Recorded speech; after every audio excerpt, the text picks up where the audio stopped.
کفر اور اسلام کی جو پہلی ٹکر تھی، جو پہلی باضابطہ لڑائی ہوئی، جس کو بدر کے نام سے جانا جاتا ہے، اور یہ لڑائی ایسی لڑائی تھی جس کو میرے رب نے قرآن کے اندر یوم الفرقان کا نام دیا ہے۔ آپ نے توجہ میری طرف کرنی ہے، جس کو میرے رب نے قرآن پاک کے اندر، بولیے کس نام سے پکارا؟ یوم الفرقان، حق اور باطل کے اندر فرق کرنے والا وہ دن تھا جب میرے مصطفیٰ نے اعلان نبوت فرمایا۔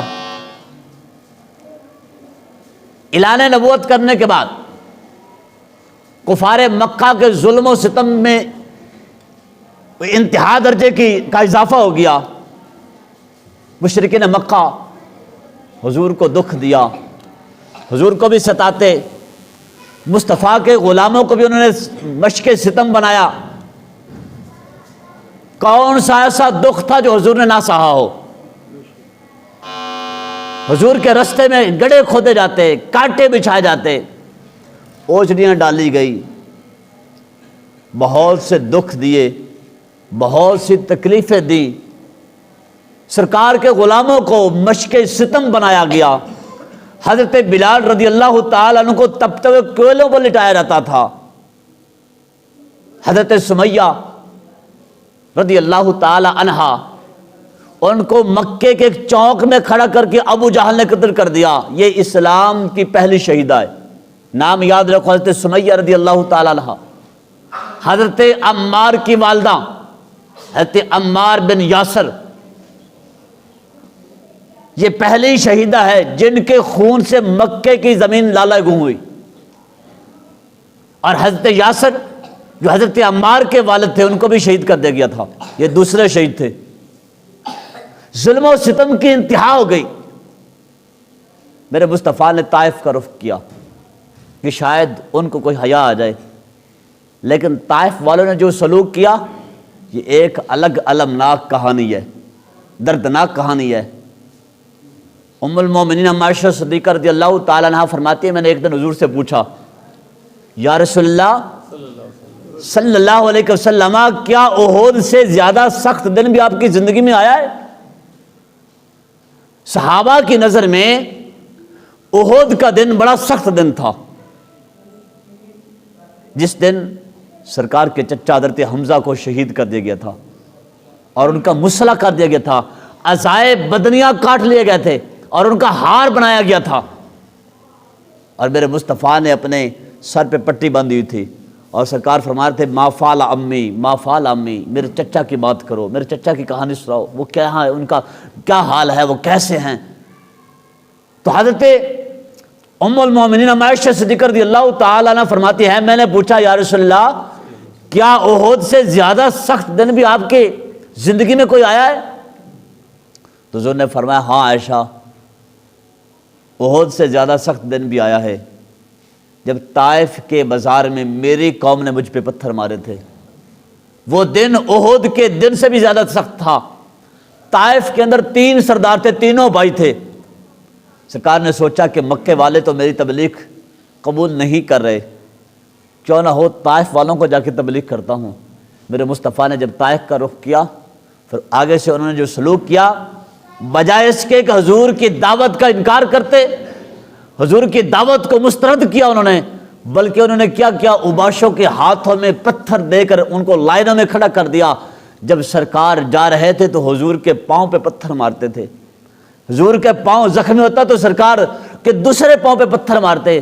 درد شدت کی وجہ سے میرے مصطفیٰ جب بیٹھ جاتے تو 2 اوباش گنڈے ان کے آتے، سرکار کو کندھوں سے پکڑ کر کھڑا کرتے تھے۔ حضور فرماتے ہیں، وہ دن میرے لیے احد کے دن سے بھی زیادہ سخت تھا۔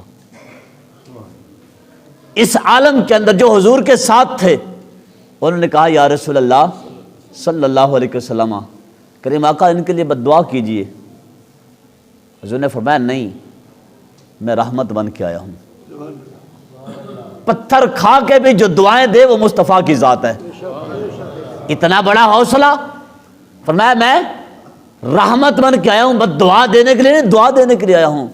لیکن جب اصرار بڑھا، ساتھ والوں نے اصرار کیا، یا رسول اللہ نہیں، آپ ان کے لیے بد دعا کیجئے، میرے مصطفیٰ کے ہاتھ اٹھتے ہیں، جیسے ہاتھ اٹھے تو صحابہ نے سمجھا ابھی دعا ہوگی، ابھی اللہ آسمان سے پتھروں کی بارش نازل کرے گا، ابھی طائف والے تباہ برباد ہو جائیں گے۔ لیکن میرے مصطفیٰ کے ہاتھ اٹھتے ہیں، میرے مصطفیٰ کی زبان حرکت کرتی ہے، لبوا جنبش کرتے ہیں، تو کیا بولا؟ اللہم اہدی قومی فإنہم لا یعلمون، اے اللہ میری قوم کو ہدایت دے، ان کو پتہ نہیں کہ میں کون ہوں، یہ مجھے جانتے نہیں ہیں، اگر یہ مجھے جانتے ہوتے تو مجھے پتھر نہ مارتے بلکہ میرے راستے میں پھول چھاور کرتے، ان کو میرا پتہ نہیں ہے، یا اللہ مجھے ان سے تو نہیں، ان کی نسلوں سے مجھے ایمان کی توقع ہے، ان کی نسلوں سے مجھے ایمان کی خوشبو آ رہی ہے۔ میرے مصطفیٰ کریم صلی اللہ علیہ وآلہ وسلم نے ظلم برداشت کیا، دکھ سہا، اتنا کچھ کیا، اور پھر یہ جو جنگ بدر کا جو واقعہ پیش آیا، اس کا پیش خانہ کیا تھا؟ کیوں واقعہ پیش آیا؟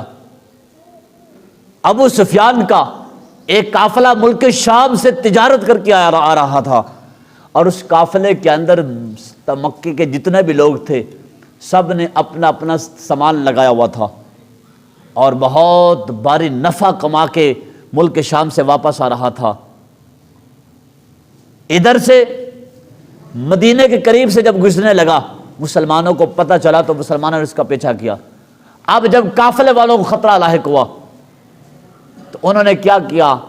قافلے والوں نے ایک بندہ جس کا نام تھا زمزم غفاری، اس کو کچھ پیسے دے کر مکے روانہ کیا کہ مکے والوں کو جا کر کہو کہ تمہارا قافلہ جو ملک شام سے تجارت کر کے آ رہا تھا اس قافلے کو خطرہ لاحق ہو چکا ہے، لہٰذا اپنے قافلے کی خدمت کے لیے، اس کی جناب جی حفاظت کے لیے، اس کی مدد کے لیے پہنچو۔ ادھر سے وہ غفاری نامی شخص جو تھا زمزم غفاری، وہ ادھر سے چلتا ہے، ادھر مکے کے اندر میرے مصطفیٰ کی پھپھی حضرت عاتقہ خواب دیکھتی ہے۔ خواب کیا آیا؟ آپ فرماتی ہے میں نے خواب دیکھا کہ کوئی سواری پہ سوار ہے اور وہ پہاڑ کی چوٹی پہ کھڑا ہو کر اعلان کر رہا ہے، اے غدر والو 3 دن کے اندر اندر اپنی قتل گاہ کی طرف پہنچو، اے غدر والو 3 دن کے اندر اندر اپنے قتل گاہ کی طرف پہنچو۔ سرکار کی پھوپھی فرماتی ہے پھر میں نے اس کو دیکھا کہ کعبے کی چھت پہ آ گیا ہے، پھر وہ اعلان کر رہا ہے، پھر ابو قبیس پہاڑ کی چوٹی پہ چڑھ گیا، پھر وہی اعلان کر رہا تھا۔ آپ فرماتی ہے میں نے دیکھا کہ پورے مکے کے لوگ اکٹھے ہو گئے ہیں، یہ خواب دیکھ رہی ہیں، یہ خواب ہے، میں نے دیکھا پورے مکے کے لوگ اکٹھے ہو گئے ہیں۔ اور فرماتی ہے میں نے دیکھا کہ ایک پتھر کی چٹان نیچے گری ہے، نیچے جب گری ہے تو پاش پاش ہو گئی، ٹکڑے ٹکڑے ہو گئی ہے، اور مکے کا کوئی گھر ایسا نہیں جس میں اس کا ٹکڑا نہ گرا ہو۔ آپ جب خواب سے بیدار ہوئی، اپنے بھائی حضرت عباس کو یہ خواب سنایا، حضرت عباس نے یہ خواب آگے سنا دیا، چلتے چلتے یہ خواب ابو جہل تک پہنچ گیا۔ حضرت عباس طواف کرنے کے لیے حرم پاک میں آئے ہیں تو ابو جہل ٹولی کی شکل میں بیٹھا ہوا تھا، اس کے کرندے، اس کے جو بیلی یار لنگوٹی یار تھے اس کے آس پاس بیٹھے ہوئے، اور یہ ٹولی کی شکل میں بیٹھا ہوا ہے۔ حضرت عباس کو دیکھ کر کہتا ہے اے عباس، کیا بنو ہاشم کے اندر ایک نبی کافی نہیں تھا؟ اب ایک عورت نے بھی نبوت کا دعویٰ کر دیا۔ میں نے کہا ہوا کیا ہے؟ اس نے آگے سے وہ خواب سنا دیا، جو خواب حضرت عاتقہ کو آیا تھا نا، وہ خواب اس تک بھی پہنچ چکا تھا، آگے سے اس نے وہ خواب سنا دیا۔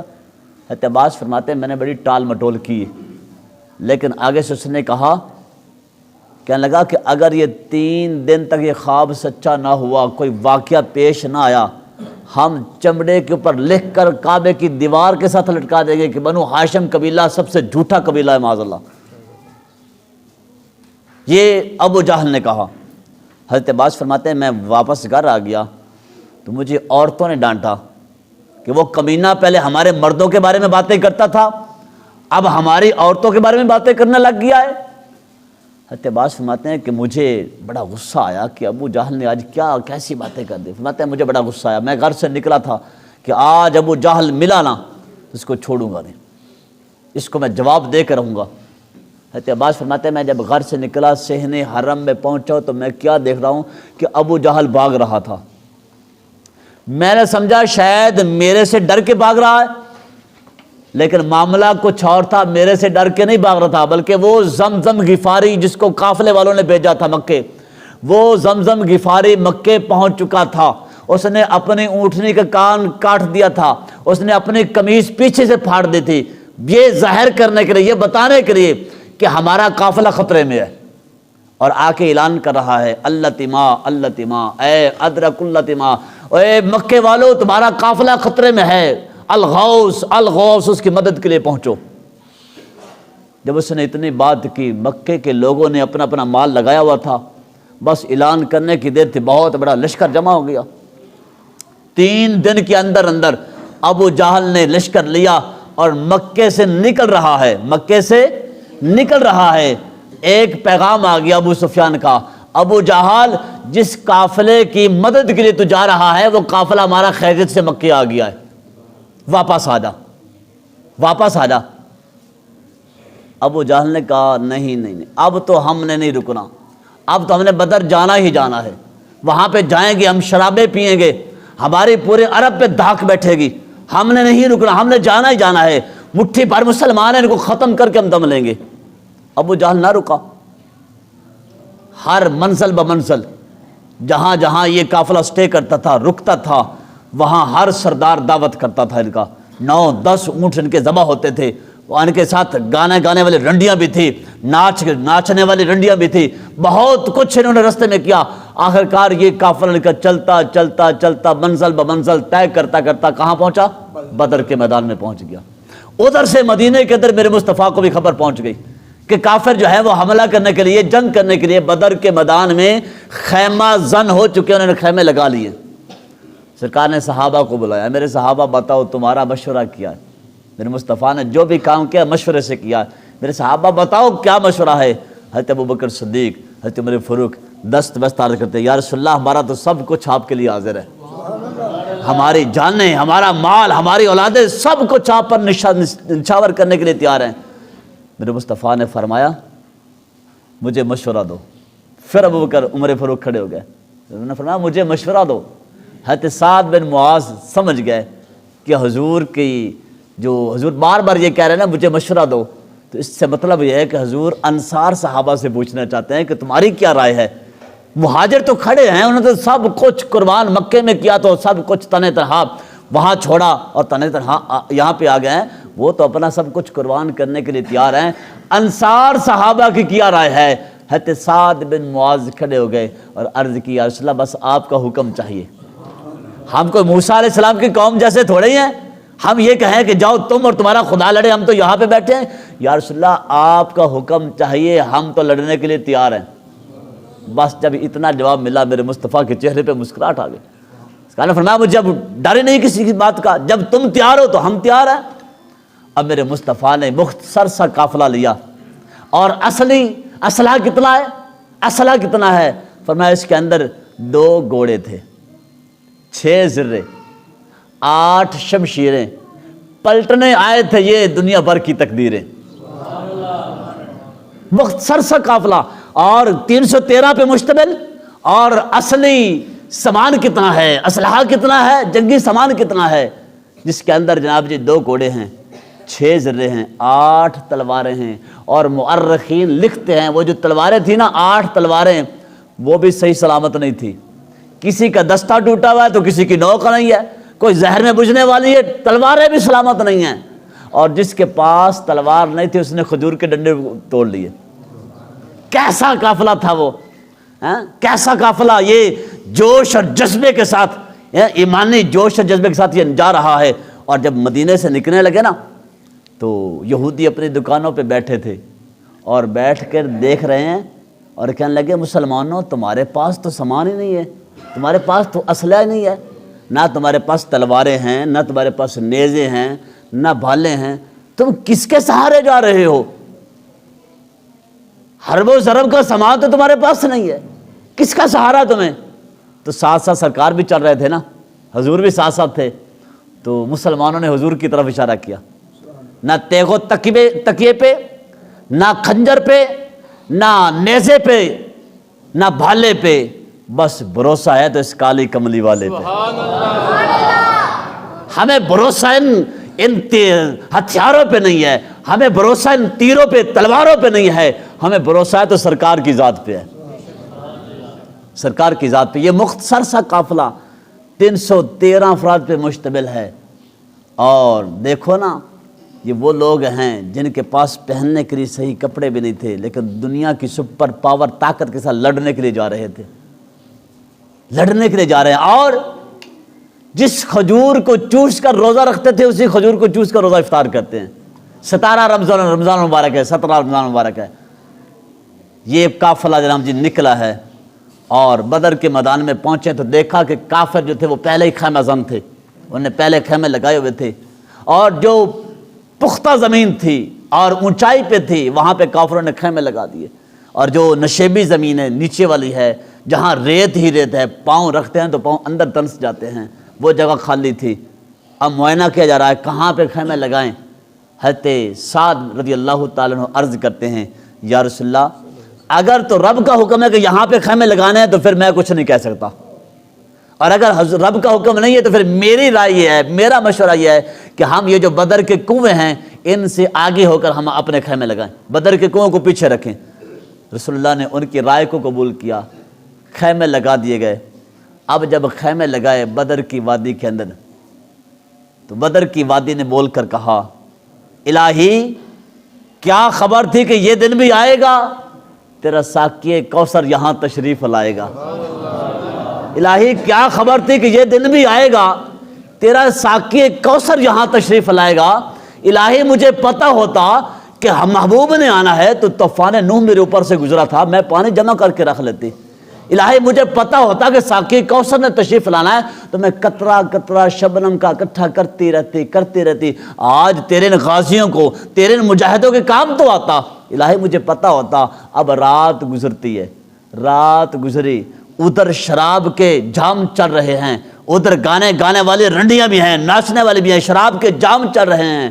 اور ادھر میرے مصطفیٰ نے کے لیے ایک چھوٹی سی مسجد بنائی گئی جس کو مسجد عریش کے نام سے یاد کیا جائے. آج بھی وہ میدان بدر میں وہ عریش مسجد موجود ہے. ایک چھپر نما حضور کے لیے مسجد بنائی گئی. میرے مصطفیٰ نے سر سجدے میں رکھ دیا. حضرت ابو بکر صدیق پہرے کے لیے کھڑے ہو گئے، حضور کے لیے پہرا دے رہے تھے، اور میرے مصطفیٰ نے سر سجدے میں رکھا. رات کو سب سے جو پہلی مدد رب کی طرف سے آئی وہ یہ تھی کہ رات کو اللہ نے بارش نازل فرما دی. پہلی مدد تھی یہ مسلمانوں کے لیے. بارش ہوئی، جہاں پہ کافروں نے خیمے لگائے تھے وہ تھی زمین پختہ، وہاں کیچڑ ہو گیا. اور جہاں مسلمانوں نے خیمے لگائے وہ ریتلی زمین تھی اور گرمی کا موسم تھا، پاؤں رکھتے ہیں تو پاؤں اندر دھنس جاتا ہے. لیکن جب بارش ہوئی تو ریت جم گئی، موسم بھی اچھا ہو گیا، جگہ بھی پیاری بن گئی. اور جو کنویں تھے بدر کے وہ بھی پانی سے بھر گئے، پانی پینے کے لیے بھی مل گیا، جگہ بھی بہترین بن گئی. ادھر میرے مصطفیٰ نے سر سجدے میں رکھا ہوا ہے، ساری رات ذکر و اذکار یا حی یا قیوم برحمتک استغیث. بہت زیادہ اس رات سب سے زیادہ جس کلمے کا میرے مصطفیٰ نے ورد کیا وہ یا حی یا قیوم کا ورد سب سے زیادہ. حضرت ابوبکر صدیق رضی اللہ تعالیٰ فرماتے ہیں میرے مصطفیٰ نے اتنے راز و نیاز کے ساتھ دعائیں کی اور ذکر کیا. فرماتے ہیں کہ سرکار کی چادر مبارک سر سے سرک کر حضور کندھوں پہ آ جاتی، کندھوں سے سرکتی، پھر کمر پہ آ جاتی. میں پھر چادر حضور کے سر پہ کرواتا. میں بار بار کہتا تھا یا رسول اللہ بس کرو، رب کی مدد آ جائے گی، یا رسول اللہ بس کرو. لیکن حضور مسلسل دعائیں مانگ رہے ہیں، مسلسل دعائیں مانگ رہے ہیں. اور جب سحری کا ٹائم ہوا تو میرے مصطفیٰ نے اپنے صحابہ کی لائنوں کو سیدھا کر دیا. اے میرے صحابہ اپنے صفے درست فرما لے. صحابہ نے صفے درست کی. جب صفے درست ہوگی پھر سرکار نے اپنا سر سجدے میں رکھا. اور جس ناز کے ساتھ حضور نے دعا مانگی ہے، قربان جائیے میرے مصطفیٰ نے اللہ رب العالمین کی بارگاہ میں عرض کی مالک میں نہیں کہتا کہ ان 313 کو بچا لے، میں نہیں کہتا، لیکن دیکھ یاد رکھنا یا اللہ یہی 313 ہیں اس کائنات میں تیرا نام لینے والے، یہی 313 ہے تیرا نام لینے والے. اگر یہ 313 نہ رہے تو پھر قیامت تک تجھے رب بھی کوئی نہیں کہے گا. یا اللہ میں کہتا نہیں کہ ان کو بچا لے، اب تیری مرضی ہے ان کو بچانا ہے یا نہیں بچانا. بس ابھی دعائیں چل رہی تھی، میں حضرت ابو بکر صدیق رضی اللہ تعالیٰ فرماتے ہیں میں بار بار کہتا تھا یا رسول اللہ بس کر جاؤ، بس کر دو، اللہ کی مدد آ جائے گی. لیکن اتفاق کیسا ہوا کہ سحری کے ٹائم کے بعد سرکار نے مجھے فرمایا ابو بکر وہ دیکھو جبریل کا گھوڑا آ رہا ہے، وہ دیکھو رب کی مدد آ رہی ہے، جبریل گھوڑے پہ سوار ہیں. رب کی مدد آئی. اس کے بعد جناب جی ادھر سے کافروں کی طرف سے حلم مبارز کی آوازیں آ رہی تھی، ہے کوئی ہمارا مقابلہ کرنے والا، ہے کوئی مقابلے کے لیے بھیجو. میرے مصطفیٰ نے 3 انصاری نوجوان بھیجے، 3 انصاری جو مدینے کے رہنے والے تھے. وہ جب گئے نا مقابلے میں میدان میں تو آگے سے کافروں نے پوچھا، ابو جہل لوگوں نے، کہنے لگا تم کون ہو؟ کہا ہم انصار ہیں. کہنے لگے کہ ہمارا تمہارے ساتھ مقابلہ نہیں ہے، ہم تمہارے ساتھ مقابلہ نہیں کرتے، جاؤ اپنے نبی کو کہو کہ ہمارے جوڑ کا بھیجے، تم ہمارے جوڑ کے نہیں ہو، ہمارے مقابلے کے نہیں ہو. اب سرکار نے پھر جوڑ کے اس کا نے فرمایا قم یا عبیدہ، قم یا حمزہ، قم یا علی. علی تم بھی کھڑے ہو جاؤ، اے حمزہ تم بھی کھڑے ہو، اے ابو عبیدہ تم بھی کھڑے ہو جاؤ، تم جوڑ کے بھی ہو، جاؤ ان کو توڑ کے بھی آؤ.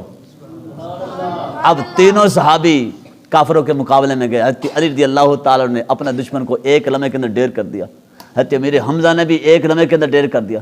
حضرت ابو عبیدہ بن جراح چونکہ بوڑھے تھے تھوڑے سے، تو ان کا جو دشمن تھا اس نے وار کیا تو آپ کی پنڈلی پہ لگا، آپ کی پنڈلی کٹ گئی. حضرت علی رضی اللہ تعالیٰ نے جب دیکھا نا کہ دشمن وار کر رہا ہے، انہوں نے پلٹ کر حملہ کیا، اس دشمن کو بھی واسطہ جہنم کر دیا. حضرت ابو عبیدہ بن جراح کو اٹھایا تو حضور کے بارگاہ میں لے آئے، سر میرے مصطفیٰ کے قدموں پہ رکھا ہوا ہے اور عرض کرتے ہیں یا رسول اللہ کیا مجھے اب شہادت نصیب نہیں ہوگی؟ حضور نے فرمایا کیوں نہیں، اشہد انک شہید، میں گواہی دیتا ہوں تو شہید ہے. بس اتنی بات جب سنی تو روح کفسر انصری سے پرواز کر گئی. کیسے وہ تھے کہ سر میرے مصطفیٰ کے قدموں پہ رکھا ہوا ہے اور روح پرواز کر رہی ہے. جنگ ہوئی جناب جی، اور پھر اس جنگ کے اندر بہت سے واقعات بھی پیش آئے. حضرت عکاشہ رضی اللہ تعالیٰ عنہ صحابی رسول تھے، لڑتے لڑتے ان کی تلوار ٹوٹ گئی حضرت عکاشہ کی. اب حضور کی بارگاہ میں آ گئے یا رسول اللہ میری تو تلوار ٹوٹ گئی ہے. سرکار کے پاس ایک لکڑی کا ڈنڈا پڑا تھا، حضور نے وہ ڈنڈا دے دیا، سرکار نے فرمایا یہ لے جا. اب حضرت عکاشہ نے جب وہ ڈنڈا لیا اور ایسے ہوا میں ایسے لہرایا تو تلوار بن گیا. حضرت عکاشہ فرماتا ہے پھر میں ساری زندگی اسی کے ساتھ لڑتا رہا، اسی کے ساتھ لڑتا رہا. اور ایک اور صحابی، ان کی آنکھ کا ڈیلا جو تھا تیر لگا باہر آ گئی. اب آنکھ کے ڈیلے کے اوپر تیر لگے، ایمان سے بتانا صحیح سلامت رہے گی؟ اتنا نرم و نازک سا ہوتا ہے، وہ پانی سا وہ فلودہ سا جو بھی بن گیا ایسے ہاتھ پہ رکھا نا تو حضور کی بارگاہ میں پیش کر دیا. حضرت قتادہ رضی اللہ تعالیٰ عنہ کہتے ہیں یا رسول اللہ صلی اللہ علیہ وسلم یہ آنکھ باہر آ گئی، دیکھو نا کتنا پیارا عقیدہ ہے، کتنا پیارا عقیدہ ہے. آج کا کوئی ہوتا تو کہتا نہیں یہ تو کچھ دے نہیں سکتے. آج کا کوئی مولوی ہوتا تو کیا کہتا نہیں یہ تو کچھ کر ہی نہیں سکتے ہیں، یہ ان کے پاس تو کوئی اختیار ہی نہیں ہے، رب سے مانگتے ہیں، جو مانگنا رب سے مانگتے ہیں. اب آنکھ کا ڈیلا باہر آ گیا، ہاتھ پہ رکھا ہوا ہے، یا رسول اللہ اس کا باہر آ گیا ہے کچھ کیجئے. میرے مصطفیٰ نے وہی پانی سے اٹھایا، یہیں پہ رکھا، اوپر لعاب دہن لگایا. حضرت قتادہ فرماتے ہیں میری اس آنکھ جو آنکھ سرکار نے درست فرمائی تھی، اس آنکھ سے دوسری آنکھ کی بنسبت زیادہ نظر آنا شروع ہو گیا، زیادہ نظر آنا شروع ہو گیا. بہت سے واقعات پیش آئے. اتنے میں 2 شہزادے تھے، انہوں نے حضرت عبد الرحمن بن ننھے منھے بچے ہیں، عبد الرحمن بن عوف سے پوچھا چچو ہمیں یہ بتائیے ابو جہل، دیکھا نہیں نہ تھا ابو جہل کو، ابو جہل کون ہے، کہاں پہ کھڑا ہوا ہے؟ اس نے حضرت عبد الرحمن بن عوف فرمایا تم نے ابو جہل کو کیا کہنا ہے؟ انہوں نے کہا ہم نے سنا ہے کہ وہ گالیاں دیتا ہے محبوب باری کو، ہم نے ارادہ کیا ہے، تہیہ کیا ہے، ہم مر جائیں گے یا ماریں گے اس ناری کو، سنا ہے یہ گالیاں دیتا ہے محبوب باری کو، ہم نے ارادہ کیا ہے آج اس کا کام تمام کر کے رہیں گے. عبد الرحمن بن عوف رضی اللہ تعالیٰ فرماتے ہیں بس میں نے انگلی کا اشارہ کیا، وہ سامنے کھڑا. اب اشارہ کرنے کی دیر تھی، دونوں شہزادے باز کی طرح اس کے اوپر جھپٹ پڑے اور ایک لمحے کے اندر، آنے واحد کے اندر اس کو قتل بھی کر دیا. یہ وہی تھا نا ابو جہل جو کہتا تھا نہیں بدر میں جانا ہی جانا ہے، ہم نے ڈیرے لگانے ہیں اور مٹھی بار مسلمانوں کو ختم کر کے ہم بتائیں گے مکے والوں کو کہ یہ ہیں وہ لوگ جو نیا دین لے کے آئے تھے. 313 تھے 313 نے 1000 کو ناکو چنے چبوائے. کیوں؟ اس لیے کہ ان کے اندر جوش اور جذبہ تھا. آج پوری دنیا کے اوپر 1.40 ارب مسلمان آباد ہیں. تب کتنے تھے؟ 313 نے کافروں کو ناکو چنے چبوائے. اور آج ہم 1.40 ارب مسلمان ہونے کے باوجود ہمارے مسلمان بھائی جو ہیں وہ ان کے اوپر ظلم و ستم کیا جا رہا ہے. اسرائیل دندناتا پھر رہا ہے، کفر دندناتا پھر رہا ہے، ہمارے اوپر حملے پہ حملے کر رہا ہے، اور ہم دفاعی پوزیشن میں بھی نہیں ہیں. اور آج اگر وہ تمہارے اوپر حملہ کرتا ہے تو مت سمجھنا کہ تم بچ جاؤ گے. تم بھی اپنی دفاعی پوزیشن مت سمجھنا کہ تمہاری مدد کے لیے کوئی آئے گا.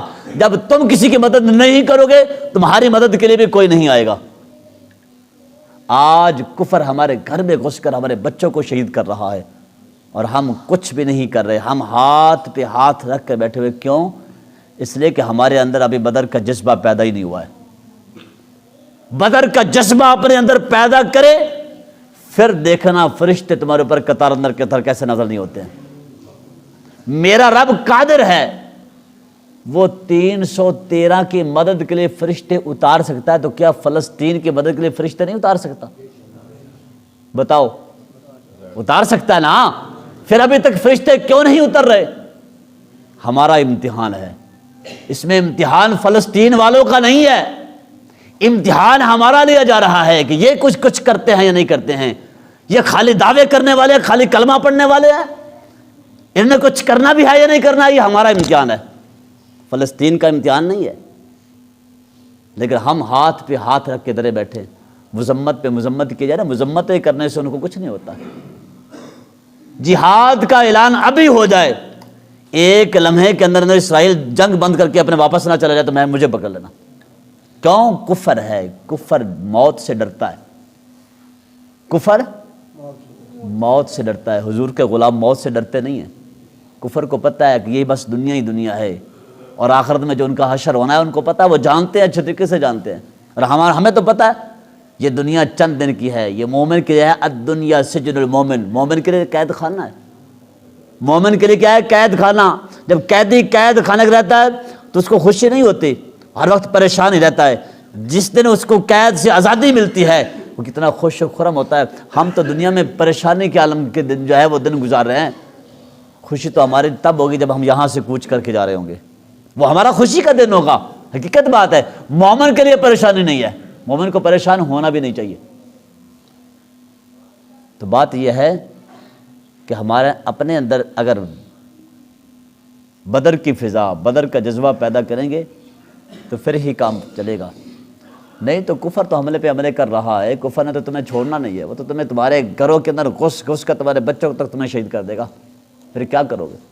اللہ پاک ہمارے حکمرانوں کو غیرت ایمانی نصیب فرمائے. بات یہ ہے کہ غیرت ایمانی ان کو آنی چاہیے. ہم تو الحمدللہ ہم باغیرت ہیں، بے غیرت نہیں ہیں. ہم باغیرت ہیں، ہمارے سینے اب بھی چوڑے ہیں. یہ مت سمجھنا کہ ہم نکلنے کے لیے تیار نہیں ہیں. حقیقت بات ہے، حقیقت بات ہے. اوپر سے آرڈر آئے. اتنے ہمارے نوجوان ایسے ہیں جو آج بھی تیار ہے جہاد کرنے کے لیے، لیکن ہمارے ہاتھ بندے، ہم تو کچھ کر نہیں سکتے.